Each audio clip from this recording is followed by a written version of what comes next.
Labą dieną, mano brangieji. Negalėjau ateiti dėl to, kad ko susiradau, kaip siųsti Vokietiją. Tai labai pasisekė, radau firmą, kuri siunčia tiesiai iki durų. Jie man davė savo adresą, tą jauną porą, ir jau jiems įsiustas siuntinys. Bet jau brangumas Lietuvoje, tai nedaug dieve.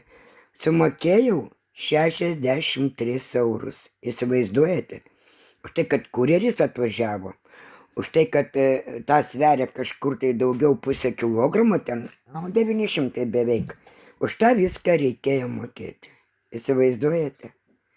Man tas, kaip sakant, kombainas, tas virtuvės, man dvigubai pigiau kainavo, negu sumokėjau, kad iki durų įsiųstų.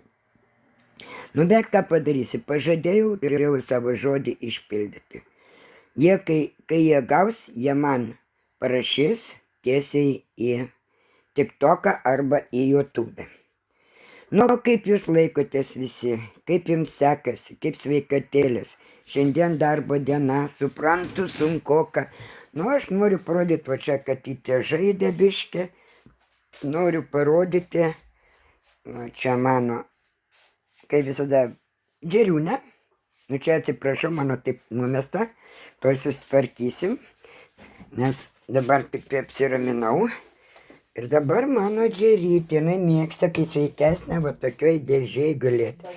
Bagirutė, kaip tu vaikaisi, kaip tavo siuliukai, mano Bagira. Dabar nepasisveikinsi, ne? Tave labai daug stebi, ant tavęs daug deda. Taip, ir pliusiukų deda, jo, ir apžiūri daug. Stebėtojai yra ant tavęs, taip, tave myli tave. Ką tada, va čia va, Alisa valgo, va mano Alisiukas valgo. Gerai, šiandien aš kažkaip jaučiuosi nelabai gerai, tai sakau, iki vakaro, nes į lauką neišeisiu šiandieną, būsiu tik namuose, o rytoj jau daugiau bus gamtos, parodysiu, kiek galėsiu savo lygialaukį, kur gyvename, žolė yra, jau tada sakiau, kad nupjauta, bet dar ne visa.